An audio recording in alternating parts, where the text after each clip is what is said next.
Hi, I'm Jeremy of the First Grade Cafe, and today I wanted to share with you my winter reading list. So if you're interested, please stay tuned.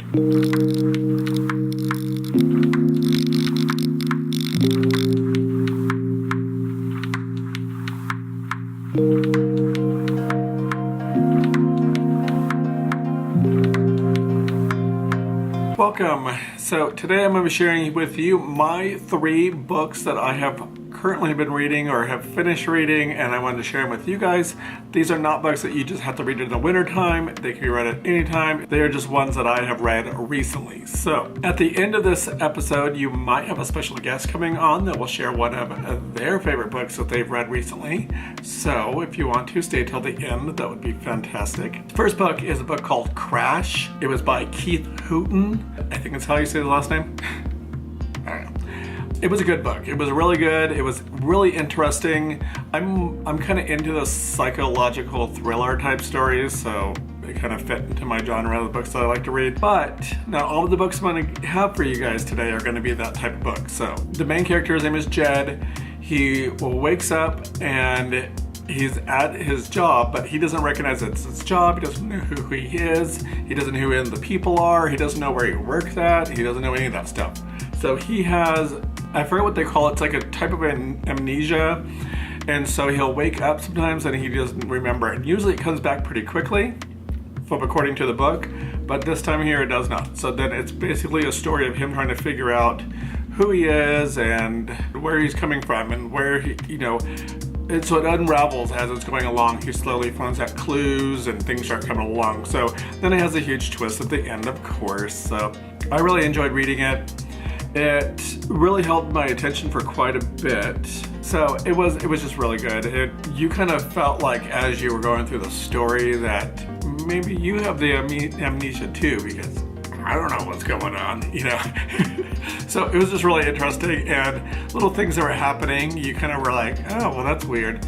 And then like the huge twist at the end was kind of like, oh, didn't see that coming. That was interesting, The next book is not a psychological thriller, and it's one that is not a new story. I mean, it's been done before, but it was just really well written. I really enjoyed the book. It was called Who We Were Before by Liam Mercer.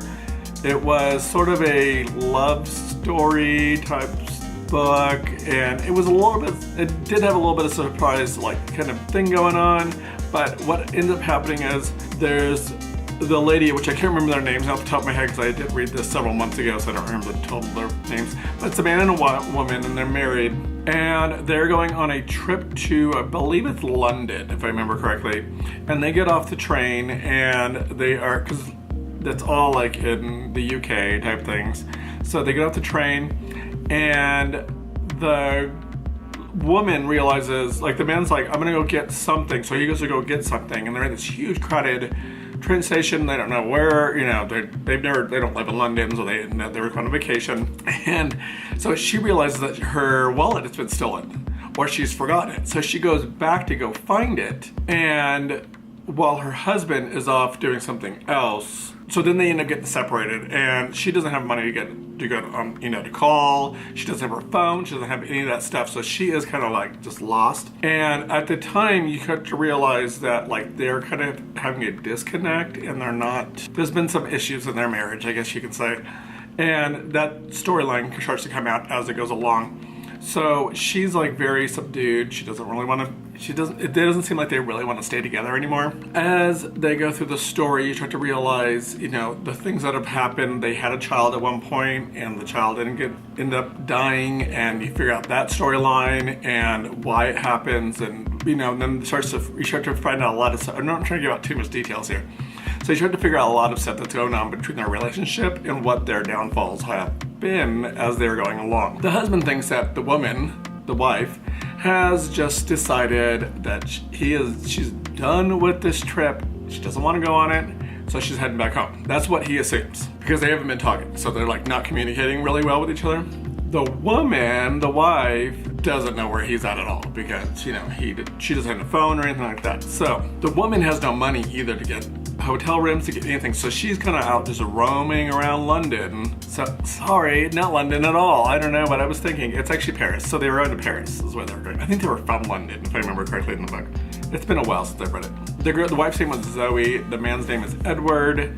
The husband's name. And you kind of start to realize, like, you figure out things about Edward, that he's not that great of a guy in the long run, but he kind of is. Like, you kind of feel for him. You're kind of like, dude, you could do this. Like, but you kind of realize that he's given up. She's given up. So that's kind of the storyline. It's really good. I really enjoyed the book. It's been done before. It's not a new thing, but it was just it was one of those comfortable books that were like, yeah, this is pretty good. And another book that I actually just finished reading this book, and I really wanted to get it done before I can put it on this video because it was good, and it was so good. The last 20% of the book, because I read all my books on my Kindle, so the last 20% of the book had me like hooked. I could not. There was one point in the book where I was panicked. I was like, oh my gosh, I gotta keep reading. I'm not going to flip pages. I'm on a Kindle. The book is called Hunted. It's by Darcy Coates, Coates. It was so good. Like, the very beginning of the book was kind of like, it was slow, and it was like kind of interesting. It was a psychological thriller, which is the way it was categorized, but it was kind of paranormal in a way too, as you kind of go through the book. But you find out more things as you go along, so I'm not gonna give away too much. But it's about a girl named Eileen who goes hiking up in this town that has this huge forest that's by it. So she goes hiking up in the forest, and that's how the story starts. And you're not really sure what's going on, and then she ended up disappearing. So her brother and her family goes to this town to go find her.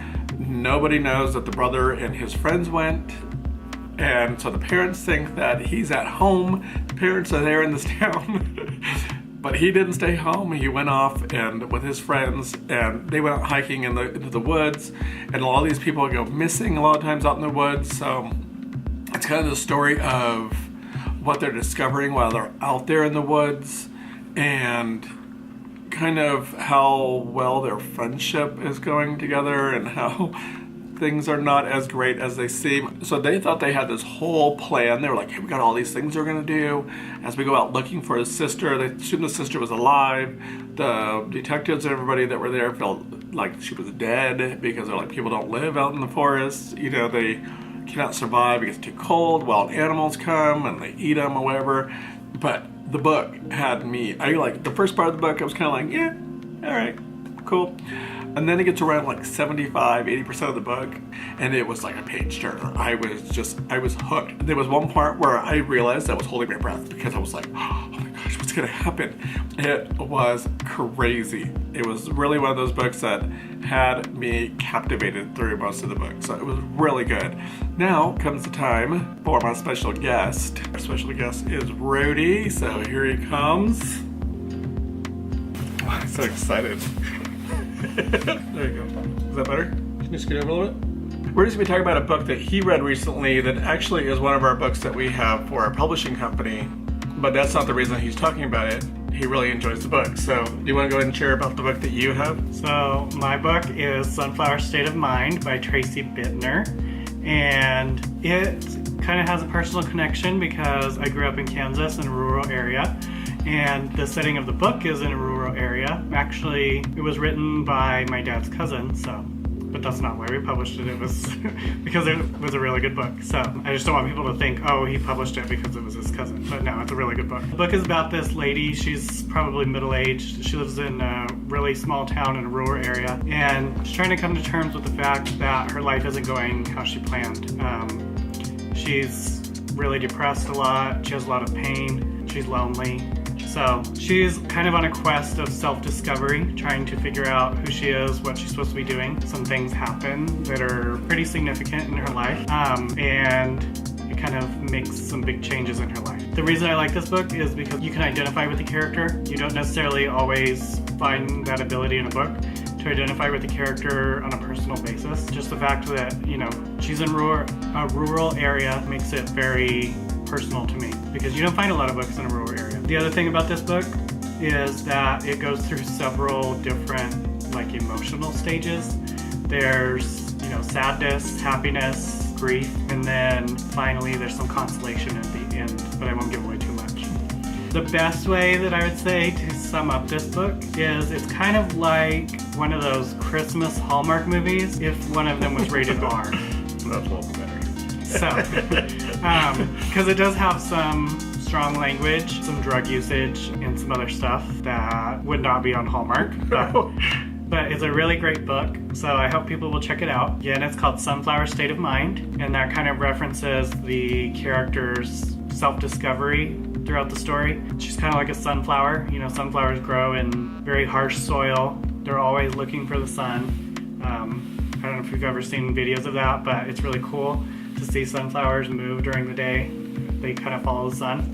So it's about Cassidy discovering the sun and thriving in a harsh environment. Awesome. Well, thank you. And thank you guys for watching. So I hope you guys liked what you saw. If you did, go ahead and subscribe to our Instagram or my Instagram. And if you're interested in the Sunflower State of Mind book, I'll actually post the link to it down below to our Michaelkin website. But thank you for watching my winter reading list. And thank you to Rudy for joining me on this lovely video. So, until next time, don't forget to always be you. Bye.